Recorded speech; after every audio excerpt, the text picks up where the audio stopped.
Dalawa sa bawat 10 Pilipinong adult ang nasa panganib na magkaroon ng type 2 diabetes ayon sa isang pag-aaral. Sabi ng mga eksperto, ito'y dulot ng hindi tamang pagkain, paninigarilyo, pag-inom ng alak at kakulangan sa ehersisyo. Si Jason Rubrico sa balita. Batay sa 2023 National Nutrition Survey ng Food and Nutrition Research Institute ng Department of Science and Technology, 2 sa 10 mga Pilipino edad 20 hanggang 59 ang tinuturing na pre-diabetic o may impaired fasting blood glucose na pangunahing senyales ng panganib sa type 2 diabetes. Ayon sa eksperto, dapat itong ikabahala. Pag po sinabi nating impaired fasting blood glucose, ito po yung estado ng ating blood sugar kung saan hindi naman siya ganun kataas pero hindi siya normal na values. Andun siya sa 100 to 125 milligrams per deciliter. So kapag hindi po natin to naagapan on that stage, maaari siyang mag-proceed into diabetes.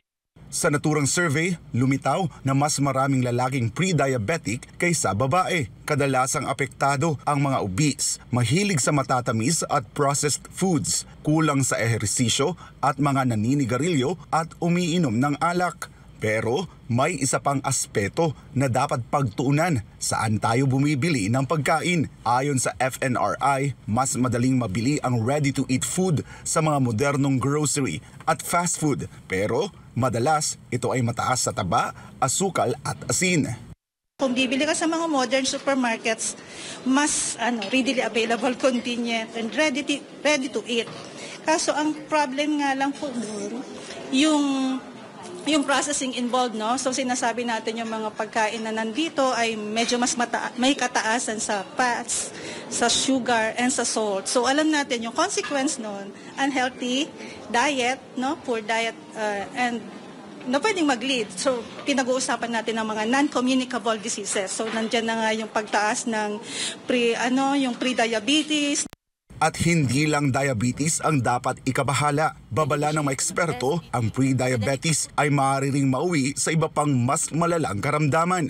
Pwede itong mag-lead to cardiovascular diseases. Kaya rin po yung mga na-diagnose or nakuhaan na may mataas or may impaired fasting blood glucose, tinetest din po sila for hypertension, for elevated blood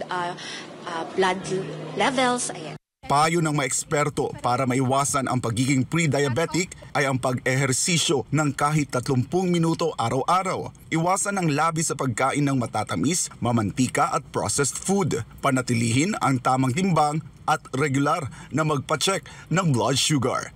Para sa Diyos at sa Pilipinas Kumahal, ako si Jason Rubrico, SMNI News.